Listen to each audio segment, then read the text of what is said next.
सनातन धर्म है, वो तो सनातन। कहाँ से? मुहवा में? केवल मुंह में है? कोई एविडेंस है आपके पास? कोई सबूत है आपके पास? कोई गवाह है आपके पास? खाली एगो भारत में ऐसा होता है, और देश नहीं है। खाली वही दुनिया चलाने वाले भारत के ही किताबों में लिखे हैं। अमेरिका में ना है, रूस में ना है, फ्रांस में ना है, जर्मनी में ना है। खाली भारतीय के लोग इस किताबों को जानते हैं। विश्व गुरु है। आपके मुंह में है, बस आपके मुंह में है, और कुछ नहीं है, और कुछ भी नहीं है। भारत गुरु का कल्पना कब कर रहा था और कब था, ये खूब बढ़िया से जान रहे थे। तथा पदम तोरी मार्गति सभ्यम आसमानी गिदा निर्वंती भूया तमे बजदम पुरुषम प्रपदेति प्रतिति प्रसिता पुराणी केसर वेदादि गामनम सर्व तीर्थ वगानम सत्यराजेंद्रम न हरति षोडशीम। क्या समझ रहे हैं आप? बनाया, कोई सबूत बताइए कि नहीं ईश्वर जाति बनाया है। वेद उसका साक्षात उदाहरण है। वेद का निर्माण कब हुआ? आप पढ़े लिखे हैं, आपसे एक ही, महाभारत उसका साक्षात उदाहरण ठीक है, मैं आपसे एक ही क्वेश्चन करूंगा। अब मुझे पूरा विश्वास है कि आपके पास जवाब नहीं होगा। हम आपसे ये मेरा जवाब नहीं है, नहीं, उन लोगों का मैं, जवाब है। ठीक है ना, मैं आपसे आविष्कार कब हुआ पता नहीं है आपको, मैं वेद जान रहा किए हूँ। थे सब। तो कहने का मतलब ये समझिए कि 17वीं शताब्दी के आसपास कागज का निर्माण हुआ। समझ गए? तो आप बताइए कि उससे पहले भारत में जब पत्थर खोदाई, पर लिखा जाता था। पत्थर पर लिखा जाता था। तो पत्थर पर किसी भी वेद का बात अगर भारत में उजागर है तो एक का नाम बताइए। शिला। विश्व रत्न, भारत रत्न डॉक्टर BR अम्बेडकर के 3 गुरु थे। उन गुरुओं का नाम है महात्मा ज्योतिबा फूले, उसके बाद कबीर दास, और उसके बाद आते हैं गौतम बुद्ध। इन्हीं तीनों में से एक जिनका नाम है कबीर दास, कबीर साहब, कबीर दास आम बोलचाल की भाषा में कबीर दास बोला जाता है, लेकिन उनके जो अनुयायी है वो कबीर साहब कहते हैं। उन्हीं के जो फॉलो करने वाले लोग हैं, उनके जो अनुयायी है, वो 1000 गांव का दौरा करने के बाद अपना विचार को प्रसार करने के बाद अरवल जिला के एक गांव में पहुंचे हुए हैं। यहाँ पे भी अपना सभा लगा करके अपना जो गुरु का वाणी है उनको विस्तार करने के लिए, प्रचार प्रसार करने के लिए रुके हुए हैं। हमारे साथ देख सकते हैं हाँ गुरु जी हैं। इनसे हम बात करेंगे और जानने की कोशिश करेंगे कि जिस प्रकार से सारे विचारों का प्रचार प्रसार हो रहा है, तो आप लोग जो अपना प्रचार प्रसार कर रहे हैं, क्या वजह है? स्वागत है सबसे पहले। जी, आपका भी स्वागत है, और तमाम जितने भी श्रोताजन हैं उनको मेरे तरफ से साहिब बंदगी, जय भीम, जय जोहार। आप लोग अपना विचार को जो है वो 1000 गाँव में प्रचार प्रसार करने के बाद यहाँ तक आए हैं। क्या वजह है? आप लोग जो है वो, आप लोग को तो कुटिया में रहना चाहिए, मठ में रहना चाहिए, लेकिन आप लोग जो है वो अब घर की तरफ घुसने लगे। देखिए, बहुत पहले से ही हम प्रचार प्रसार में सदगुरु कबीर साहब कर रहे हैं, और मेरा एक मिशन था जो हर गांव में जाकर सदगुरु कबीर साहब के संदेश को पहुंचाना। तो आज हम लोग का ये 1000 गांव पूरा हो रहा है, तो जिसमें हम लोग सदगुरु कबीर साहब के विचार को रखने वाले हैं, और ये साहब का संदेश हमारा जो है सभी के बीच में हम लोग बताते हैं। मेरा सवाल ये है कि जैसे आप लोग कबीर पंथी हैं, कबीर के विचार को मानने वाले हैं। कबीर दास जी जो थे वो कबीर साहब, चलिए कबीर साहब जी थे, वो भगवान को नकारते थे, प्रकृति में विश्वास करते थे, लेकिन कबीर पंथी में भी जो है वो ब्राह्मणवाद घुस गया है और पूजा पाठ करने की प्रचलन शुरू हो चुकी है। इस पे क्या कहेंगे?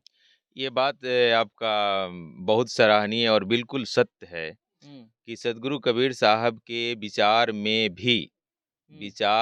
भी ब्राह्मणवाद आ चुका है। इसलिए आप तमाम श्रोताजन से मैं ये कहना चाहूँगा कि सदगुरु कबीर साहब ने ढोंग, पाखंड और कुरीतियों को धज्जियां उड़ाते हुए हकीकत को बताया था। उन्होंने स्पष्ट रूप से कहा था, सत्य के बराबर कोई तप नहीं है और झूठ के बराबर कोई पाप नहीं है। ठीक है ना? सच बराबर तप नहीं कि झूठ बराबर पाप, आ जाके हृदय सांच है वाके हृदय आप। इसलिए सदगुरु कबीर साहब का कथन है कि जिसका सत्य बात है और सत्य कर्म है, उसको कहीं भी ढूंढने के लिए दूसरे तीसरे जगह जाने की जरूरत नहीं है, और नहीं अगरबत्ती की जरूरत है, न सलाई की जरूरत है, और नहीं बड़े बड़े आस्थानों की जरूरत है। वो तो सदगुरु कबीर साहब ने स्पष्ट रूप से कह दिए थे मोको कहाँ ढूंढे बंदे मैं हूँ तेरे पास में, नहीं मंदिर में नहीं मस्जिद में नहीं काशी कैलाश में, मोको कहाँ ढूंढे बंदे मैं हूँ तेरे पास में। तो सदगुरु कबीर साहब ने तो ये संदेश को फैलाया है। लेकिन इसी में बहुत से जो गुरुजन हैं, बहुत से आचार्य जैसे गद्दी हैं, जो ब्राह्मणवाद को ला करके इसको सदगुरु कबीर साहब के रास्ते से हटाना चाहती है। इसमें भी तो ये है, लेकिन आप लोग इस चीज का विरोध काहे नहीं करते हैं? हम आप अपना तो अपना प्रचार प्रसार करते अरे हैं। हम लोग एकदम खुलेआम प्रचार प्रसार करते हैं। पत्थर पूजे पाहन मिले तो मैं पूजूं पहाड़। अरे इसे तो सिल्ली भली जो पीस खाए संसार। आज हमारे 1000 गांव पूरा हो रहा है, खासकर बिहार में। कितने लोगों के पास ये बात बताए हैं? अरे गांव के गांव हमारे सब लोग हैं, गांव के गांव कबीरपंथी हैं। एक दो नहीं, गांव के फिर गांव बदलाव जाइएगा काहे तो नहीं आ रहा है? कबीर बहुत के आ राह रहा पे है। लोग का चाहे काहे नहीं चल देखिए रहे हैं? नहीं हो रहा है इसलिए कि मेरे पास कोई मिनिस्ट्री मीडिया नहीं है, उस बात को नहीं बताता है। लेकिन मैं और हमारा जितनी भी टीम है वो बहुत काम अच्छा से कर रहे हैं और सदगुरु कबीर साहब के संदेश को पहुंचा रहे हैं। ये तो ठीक है, सदगुरु जो कबीरदास कबीर साहब जी, उनके विचार को प्रचार प्रसार होना चाहिए, क्योंकि वो तार्किक थे। वे ब्राह्मणवाद पे हमला करते थे, वे सवाल पूछते थे कि कभी हम उन लोग किसी का के शासन काल में सीधा उनका कलम रुका नहीं, जी लेकिन जी फिर भी आप लोग ऐसा क्यों कर रहे हैं? हम लोग कुछ नहीं कर रहे हैं। हम लोग जो सदगुरु का उपदेश है उसको धरातल पर ला रहे हैं। जो बड़े से बड़े पदों पर इसमें बैठे हुए लोग हैं, ठीक है ना, उन्होंने ब्राह्मण जो करण है, ब्राह्मणीकरण। हाँ, वो ब्राह्मणीकरण का काम कर रहे हैं। तो उससे हम लोग को मतलब नहीं है। जो जेन्युइन लोग हैं वो सभी जानते हैं कि सदगुरु कबीर साहब का कथन क्या था। सदगुरु कबीर साहब ढोंग पाखंड और कुरीतियों से बहुत दूर थे, ठीक है ना, और हम लोग भी दूर हैं। किसी तरह का हम लोग का ढोंग पाखंड का कारोबार नहीं है, किसी तरह का ढोंग पाखंड नहीं है हम लोग के पास। लेकिन बहुत ऐसे लोग हैं जो सदगुरु कबीर साहब के आड़ में आकर, उनके कंठी पहनकर, उनके माला पहनकर, उनके भेष पहनकर नाना प्रकार के जितने ये कर्म कांड है उसमें उलझे हुए हैं। तो हम लोग बताने का काम करते हैं। सैकड़ों गांव में जाइएगा, सैकड़ों गांव में जाइएगा, जहां जहां भी हम लोग का कार्यक्रम है, वहां किसी भी प्रकार का कोई ढोंग, कोई पाखंड, कोई पूजा पाठ नौ तेरह ये सब नहीं है। अपने कार्यक्रम में लोगों को क्या क्या बताते हैं आप लोग? हम लोग बताते हैं कि सदगुरु कबीर साहब सच्चा सदगुरु हैं और उन्होंने जो भी बात बताया है वो साखी बानी के माध्यम से साक्ष्य बताया है। उन्होंने कहा कि पोथी पढ़ पढ़ जगमुआ पंडित भया न कोय, 2.5 आखर प्रेम का पढ़े सो पंडित होय। इसका अर्थ ये हुआ कि चाहे आप खूब वेद पढ़ लीजिए, खूब किताब पढ़ लीजिए, खूब बाइबिल पढ़ लीजिए, खूब कुरान शरीफ पढ़ लीजिए, लेकिन उससे कुछ भी होने वाला नहीं है जब तक कि प्रेम का परिभाषा को नहीं जानते, प्रेम की पढ़ाई को नहीं जानते। तो ग्रंथ पढ़ने से क्या हो जाएगा? खूब उड़िए तथा पदम तोरी मार्गति सभ्यम आसमानी गिदा निर्वंती भूया तमे भजतम पुरुषम प्रपदेति प्रतिति प्रसिता पुरानी। क्या समझे आप? मान लीजिए थोड़ा जो बहुत आप संस्कृत समझ पढ़ते गए, हैं, समझते हैं, वो तो समझ समझेंगे। गए। इसके पढ़ने से क्या हो जाएगा? हम बहुत तरह के बोल दिए, सर्ववेदादि गामनम सर्व तीर्थ भगानम सत्य राजेंद्रम न हरति षोडशीम। क्या समझ रहे हैं आप?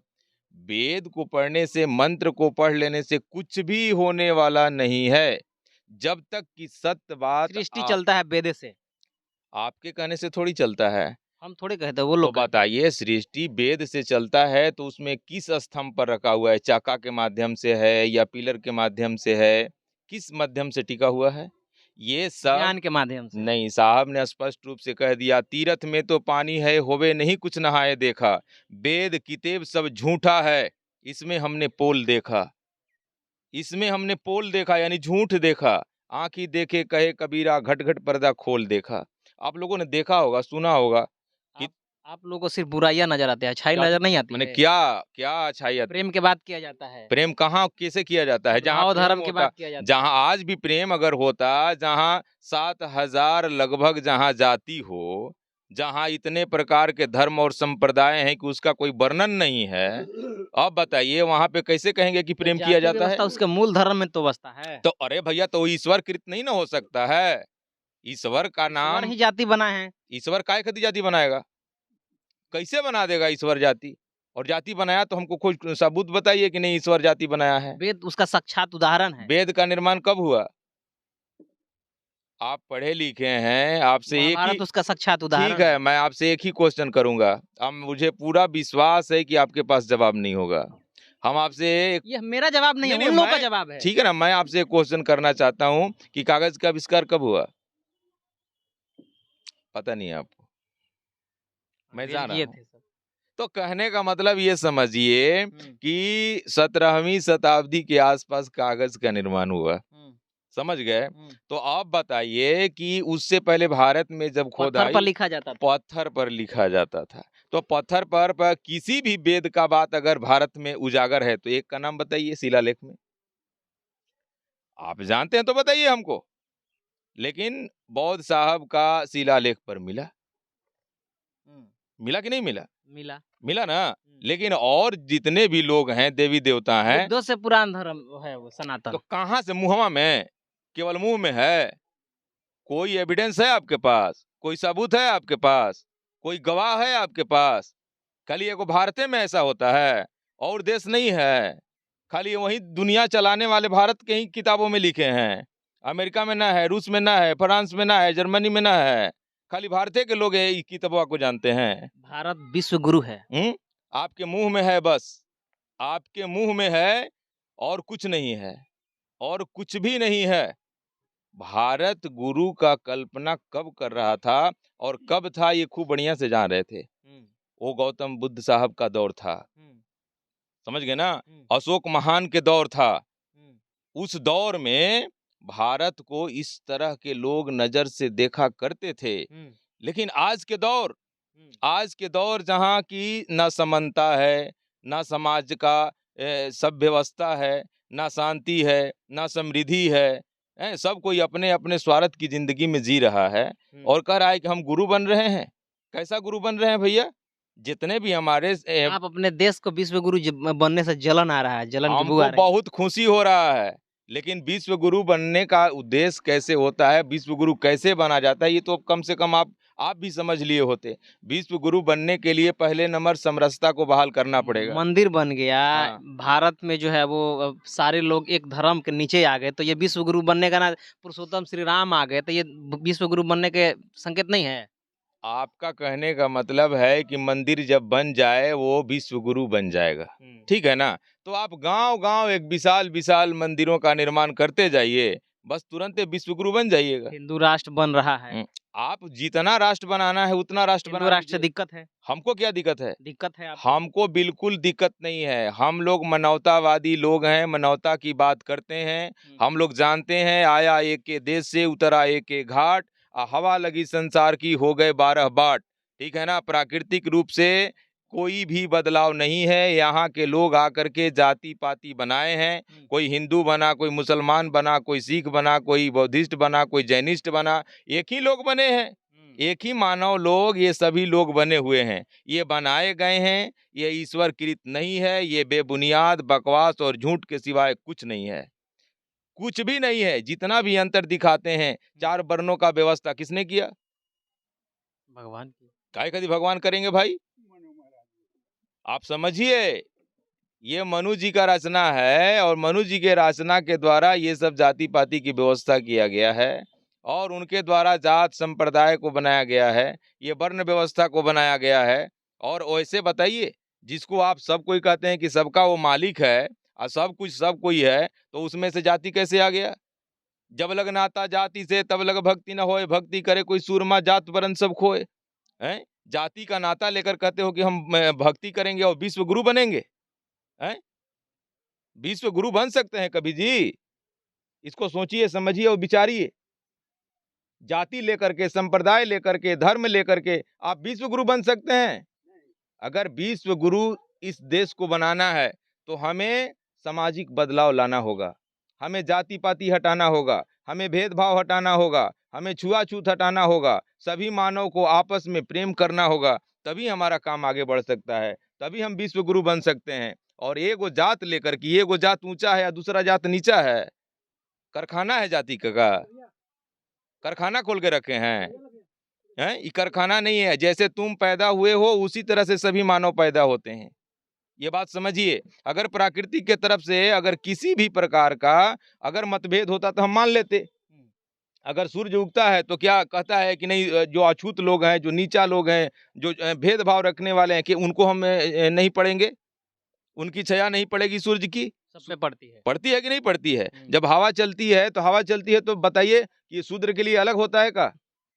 शूद्र के लिए अलग है, नहीं। ऊंचा के लिए अलग है। जाति पाति, ऊंच नीच, छुआछूत सदगुरु कबीर साहब ने मिटाए हैं। और हम लोग ये पूरे गांव में कार्यक्रम करके, एकदम माने हम लोग पूरा कार्यक्रम करके और हम लोग बताते हैं, और बहुत लोग इस बात को सपोर्ट भी करते हैं कि नहीं, ये बात सत्य है। चलिए, तो ये गुरुजी का तर्क था।